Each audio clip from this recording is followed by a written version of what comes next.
All right, in Module 7, Lesson 2, we're going to be looking at a couple of different things. So we're going to start off with this unit square. This is a unit square, and all that means is it's a square with a unit of 1 on each side. Okay, the goal is to determine what the diagonal is here, so what the length of S is. So, because when you make a diagonal in a square, you end up with the right triangle, the gray shaded area, we can use the Pythagorean theorem to figure this out. So this would be A, B, and across from there is C. So A squared plus B squared equals C squared. 1 squared plus 1 squared equals, and I'm just going to plug in S because that's what we have. So 1 plus 1 equals S squared. So 2 equals S squared. What number times itself equals 2? There's not a whole number times itself that equals 2, but we know that the number has to be between 1 and 2 because 1 times 1 is 1 and 2 times 2 is 4. So this would have to be between 1 and 2.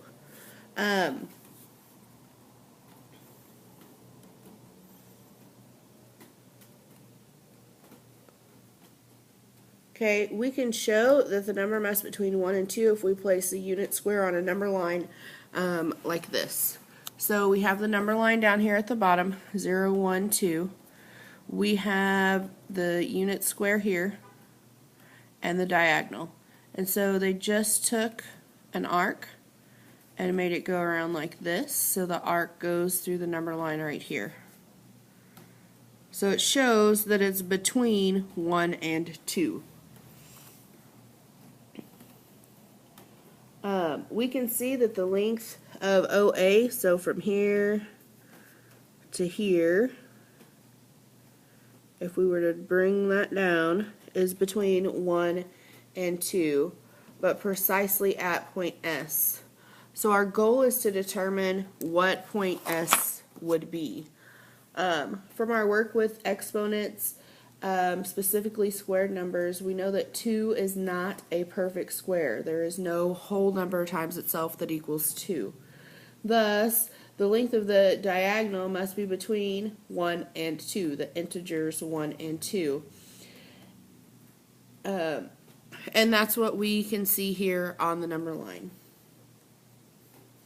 To determine the number for S, we should look at that part of the number line more closely. To do so, we need to discuss what kinds of numbers lie between the integers on a number line. What do we already know about those numbers that fall in between 1 and 2? So if I go back here, I'm going to switch over to a number line. Okay, what numbers fall between 1 and 2 that we know? Okay, so think about all the numbers that could fall in there. We could have decimals.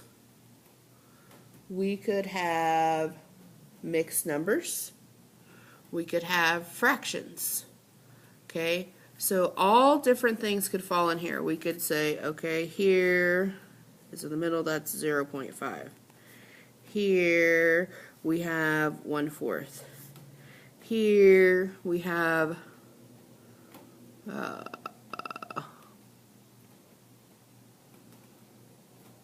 1 3/4. Okay, so all different numbers fall in between there. Okay. There are other numbers on the number line between the integers.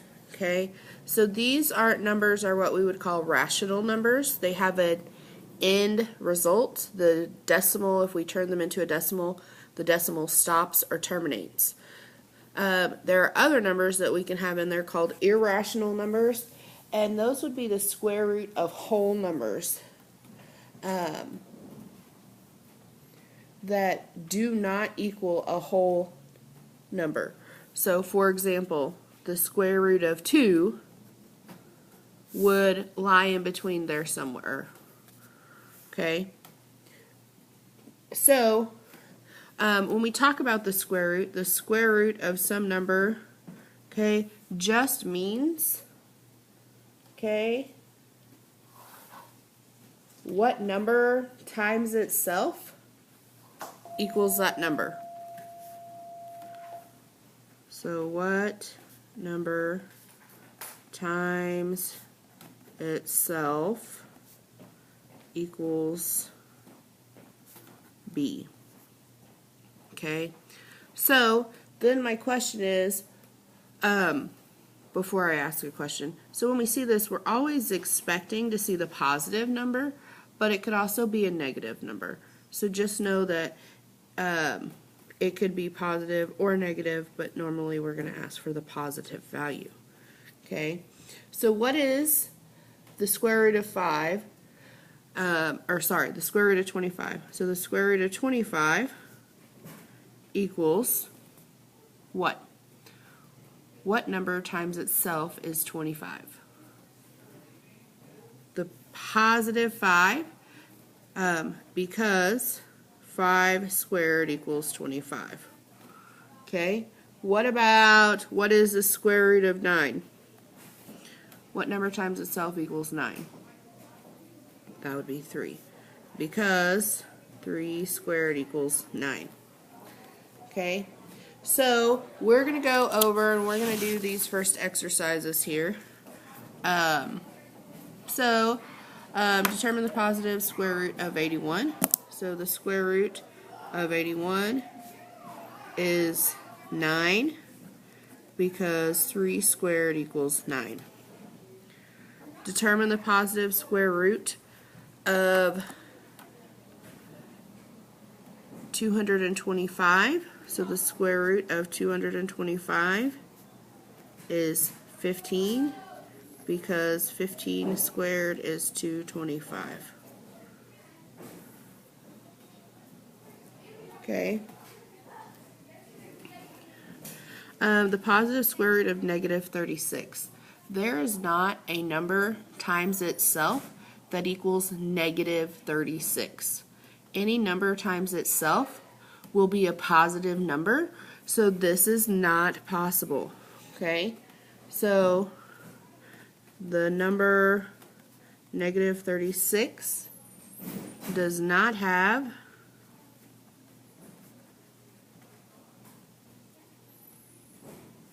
a square root, because there is no number squared that can produce a negative number. Okay? 4. Determine the positive square root of 49 if that exists. 49 is a perfect square, so 81 is a perfect square, 225 is a perfect square, 49 is a perfect square, so the square root of 49 is 7, because 7 squared equals 49. This part right here is your explain, so make sure that you include it when it asks for explain. Okay, now we're going to go back to name our unit square. Go back to our unit square. We said that the length of the diagonal is S. Okay, let me flip back over here. So the length of the diagonal is S. Okay, and S squared is 2. So now that we know about square roots, we can say that the length of S squared, the length of S is a square root of 2.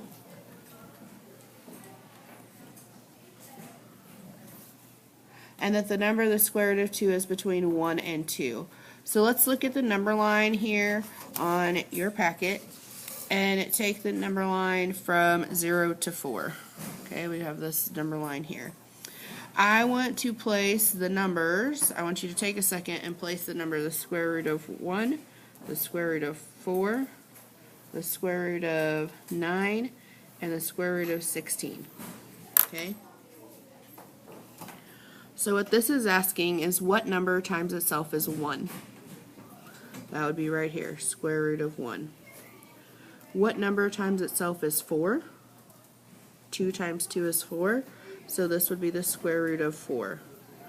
What number times itself is 9? That's 3, so 3 times 3 is 9, so the square root of 3 would be here. And then the square root of 16, what number times itself is 16? That would be 4, so the square root of 16 would go here.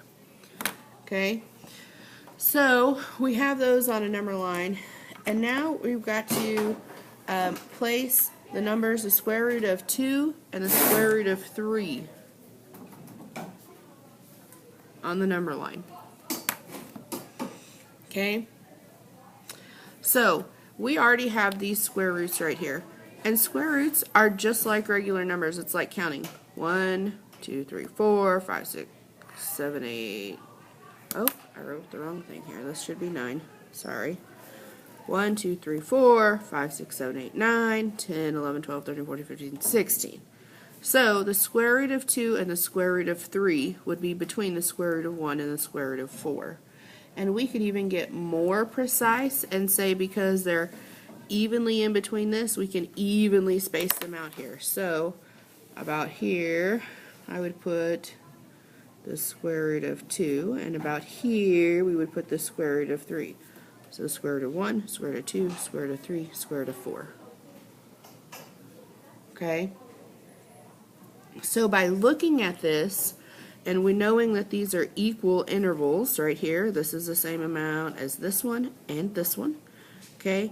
We could say that the square root of 2, you might want to say that the square root of 2 is 1 1/3. 1 1/3. Okay, because that's a third of a whole number. That's a good approximation for the square root of 2. So the square root of 2, I'm going to write this down here, is about 1 1/3. Okay, and what about the square root of 3?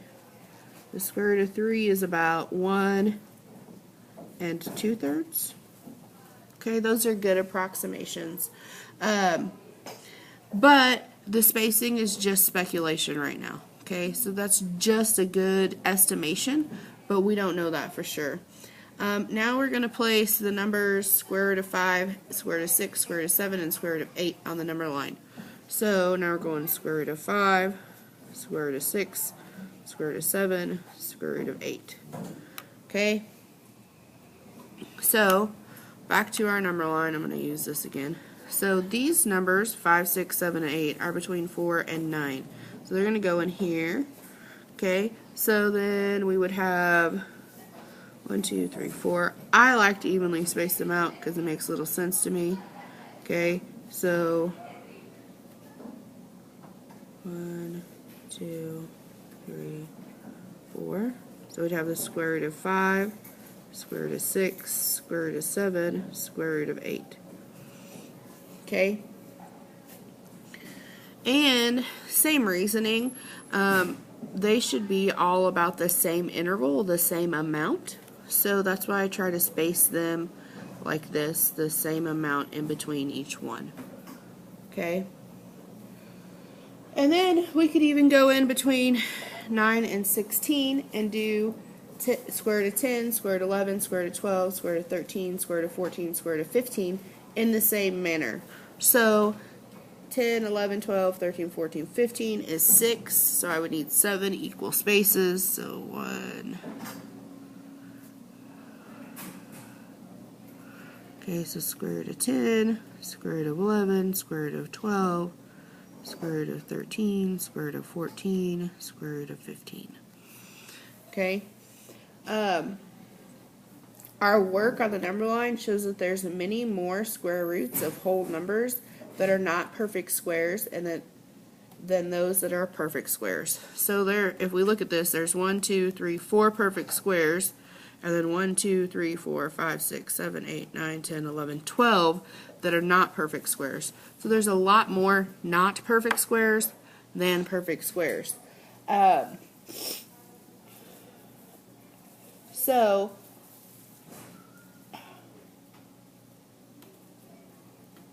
after we do some more work with roots in general, we will cover exactly how to describe these numbers and how to approximate their values with greater precision. For now, we will estimate their locations on the number line using what we know about perfect squares. So we're going to go back to, we're going to flip it over, and we're going to work through 5 through 9 here real quick. Okay, so it says determine the positive square root of the number given. If the number is not a perfect square, determine which whole number the square root is closest to, and then use guess and check to give an approximate answer to 1 or 2 decimal places. Okay, well, I know my math, and I know that the square root of 49 is 7, because 7 times 7 is 49. 6 times 6 is 64. 6 times 6 is not 64. 8 times 8 is 64. 7 times 7 is 49. So this is in between the two. So,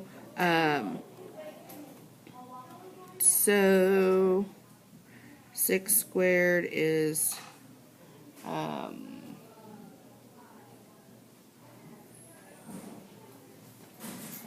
nope.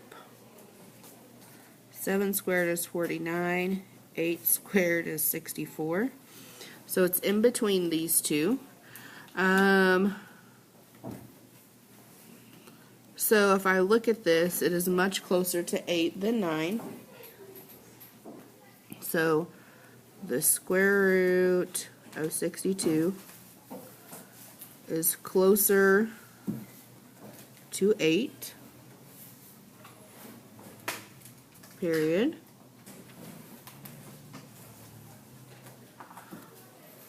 The square root of 62 is about 7.9, because 7.9 squared equals 62.41. And I know that it's closer to there, so you just guess and check. So 7.8 squared is 60.84. 7.9 squared is 62.41. It's closer. Down here on 121, this is not a perfect square. 11 squared is, this is 122. 11 squared is 121. 12 squared is 144. There's a lot of space in between here. Okay, obviously 122 is much closer to 121, so the square root of 122 is closer to 11. Okay, and then you're just guessing and checking. So this is what I'm going to do. Because there's a lot of space in between there, I would say 11.05 squared, which is pretty close to 122.1. Okay, so the square root of 122 is about 11.05. I took it out to the hundredths place because 11.05 squared is 122.1025. Okay, here, this is something kind of special that I want to make sure you understand.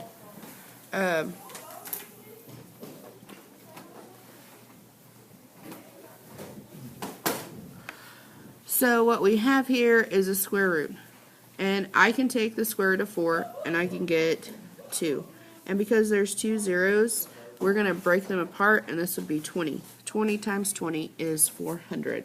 So when you end in zeros, you can take them and divide them by 2 and then try to see if the first number is a perfect square to determine.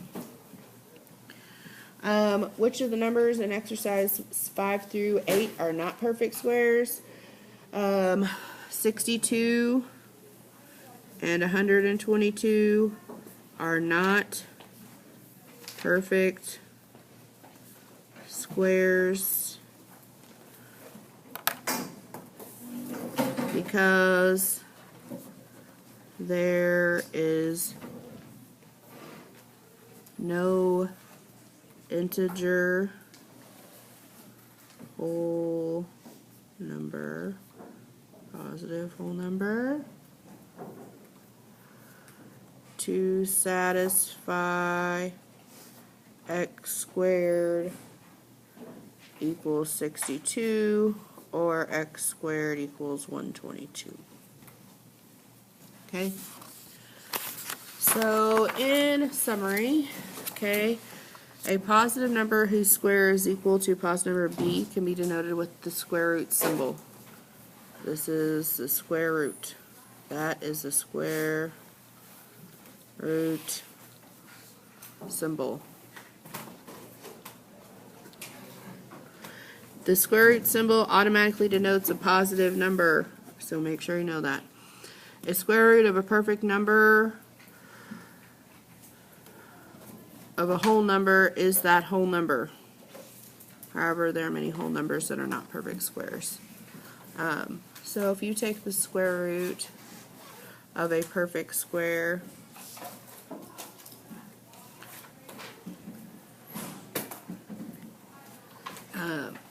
you'll get a whole number.